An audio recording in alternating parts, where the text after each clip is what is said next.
So students, today in this video we are going to learn about what is the actual concept of differentiation and derivatives and how does it works in our daily lives. Right? So differentiation एक process को बोलते हैं, एक पूरे process को बोलते हैं और उस प्रोसेस से जो रिजल्ट निकल कर आता है, जो आउटकम निकल कर आता है, उसे हम डेरिवेटिव बोलते हैं. Differentiation is the process to find the rate of change in y equals to F of X with respect to x. ठीक है, अब ये जिस डेफिनेशन पढ़ के बात समझ नहीं आती तो सिंपली हम क्या याद रखेंगे, डिफरेंशिएशन एक ऐसे प्रोसेस को बोलते हैं जहाँ पर एक चीज़ या एक वेरिएबल या एक फैक्टर चेंज हो रहा हो या उसमें, अब चेंज का मतलब क्या है कि उसमें कमी भी आ सकती है और वो इंक्रीज़ भी हो सकता है. ठीक है, इंक्रीज़ डिक्रीज़ दोनों हो सकता है.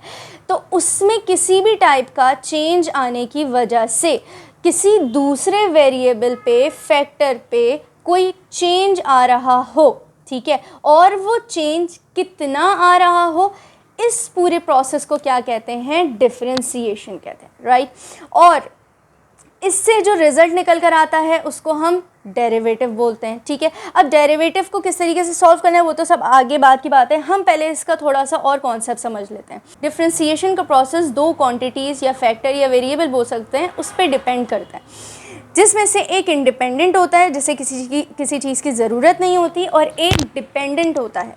यानी कि इस इंडिपेंडेंट में कोई भी चेंज आएगा, उस चेंज आने की वजह से इस डिपेंडेंट वेरिएबल में क्या चेंज आया है, क्योंकि ये इस पर डिपेंड हो रहा है, ये रेट हमें मालूम करना होता है इसमें. अब फॉर एग्जांपल मेरी इनकम है और मेरे एक्सपेंसेस हैं, या एक्सपेंडिचर को ले लें.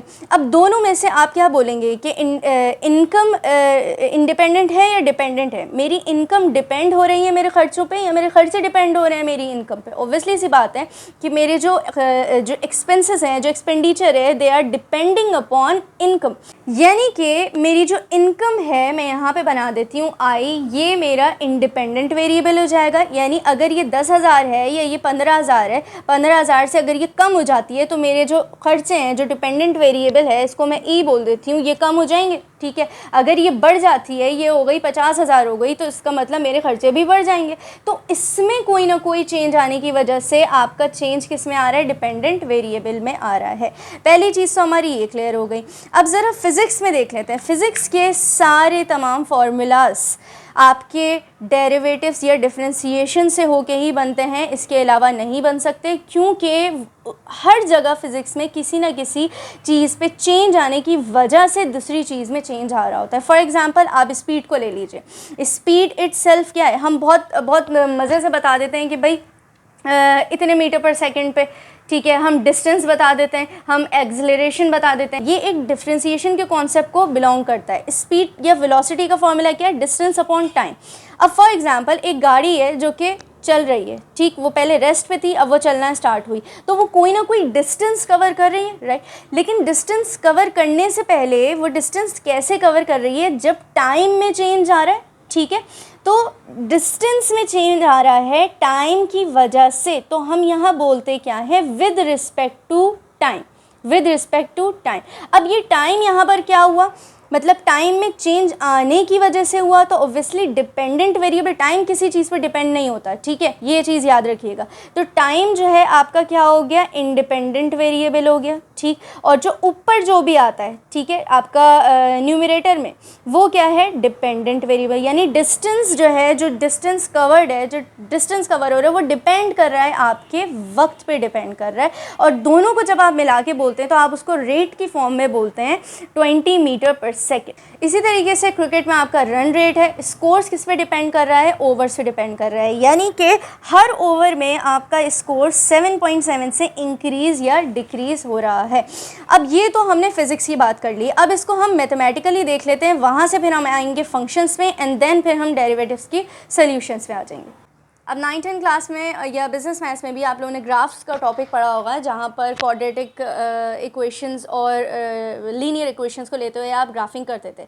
वहाँ पे भी क्या होता था, दो वेरिएबल्स होते थे, एक x और एक y, जिसमें से एक इंडिपेंडेंट होता है और एक डिपेंडेंट होता है. किस लिहाज से होता है, देखिए ये जो x वेरिएबल है ना आपका, ये आपका इंडिपेंडेंट वेरिएबल यहाँ कहलाएगा और ये आपका डिपेंडेंट वेरिएबल कहलाएगा. क्यों, वाई, बिकॉज ये जो वैल्यूज़ दी हुई हैं आपकी x की values, they are totally independent, ठीक है। ये किसी के आने या जाने या इंक्रीज़ या डिक्रीज़ होने की वजह से ये वैल्यूज़ तमाम क्रिएट नहीं हो रही हैं। लाइक फॉर एग्जांपल आपने ज़ीरो पुट किया, ठीक है, जैसे ही आपने यहाँ पे ज़ीरो पुट किया तो यहाँ क्या आया, ये ज़ीरो हो गया, ये आपके पास 1 ही आ गया, ये 1 था, 1 + 1 = 2, ये क्या हो गया 8, 8 + 1 = 9। तो y की आपके पास वैल्यूज़ आ गई। दैट मीन्स कि x के पुट करने की वजह से y में कुछ ना कुछ चेंज आ रहा है, और इसी चेंज को यानी अब इस रेट को जब हमें मालूम करना होता है तो हम इसको क्या बोलते हैं, delta y over delta x। और इसको जब हम लिमिट हमारी 0 तक एक्सीड कर जाती है, वो एक अलग प्रिंसिपल है, उसके लिए एक अलग मैं वीडियो बनाऊंगी। लेकिन जब हम सॉल्व कर रहे होते हैं डेरिवेटिव्स को, तब हम क्या यूज़ करते हैं, dy ओवर dx। और इसी के साथ एक बात मैं यहाँ पर क्लियर कर दूँ कि ये क्या है आपका y = f(x). देखें ये मेनली क्या है, आपका फंक्शन है।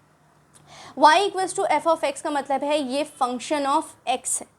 y = f(t) होता, that means function of t होता। अगर फॉर एग्जांपल ये y = f(, अब ज़रूरी नहीं है यहाँ पर भी y हो, तो इस चीज़ की फ्लेक्सिबिलिटी आपको माइंड में रखनी है कि वेरिएबल्स आपके चेंज भी हो सकते हैं। कहीं कहीं पर इंडिपेंडेंट वेरिएबल y भी हो सकता है और डिपेंडेंट आपका x भी हो सकता है, ठीक है। सो y = f(t) अगर मैंने रखा है तो ये सिंपली ये फंक्शन ये क्या हो जाता है, ये हो जाता है आपका t³ + 1, ठीक है।